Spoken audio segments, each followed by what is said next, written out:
Good evening, viewers. Welcome to the Daily Sun's Evening News Bulletin. This is SM Sharmin Jahan bringing you today's top stories. Let's begin with the headlines.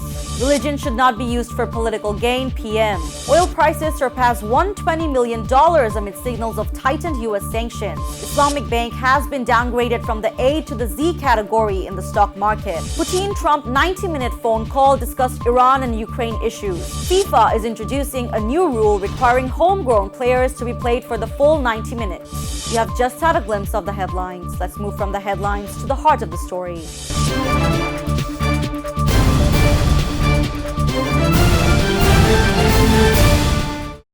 Prime Minister Tariq Rahman has said the government does not want to use religion for political purposes. He said, "We do not want to engage in politics using religion for political gain, and we have not done so in the past either." He made the remarks in a written statement on Thursday after exchanging greetings with leaders of the Buddhist community at the Bangladesh Secretariat.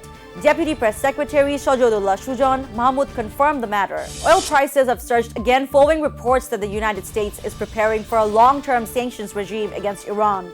On Wednesday, the global price of Brent crude oil rose above $120 per barrel.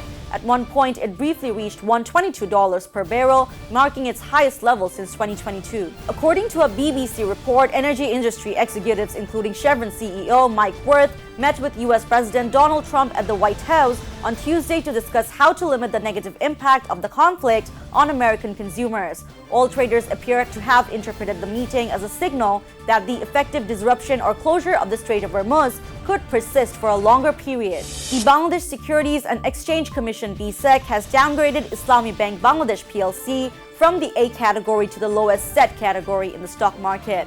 The decision was taken after the bank failed to pay dividends to investors for 2 consecutive years.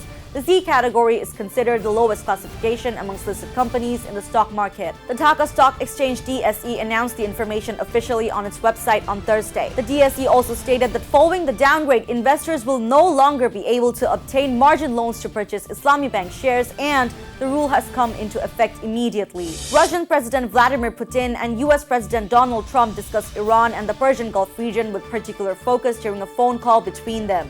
The approximately 90-minute conversation also covered several bilateral issues, as well as a possible ceasefire in Ukraine, according to the Kremlin. Kremlin aide Yuri Ushakov told reporters that Vladimir Putin considers Donald Trump's decision to extend the ceasefire with Iran to be the right one. He added that this has created an opportunity for further dialogue and could help stabilize the overall situation. FIFA has begun discussions on making it mandatory for professional football clubs to field at least one homegrown player from their academy in every match. At a meeting held on Tuesday night, the FIFA Council agreed that an official plan on the matter will be finalized within a year after consultations with all relevant stakeholders.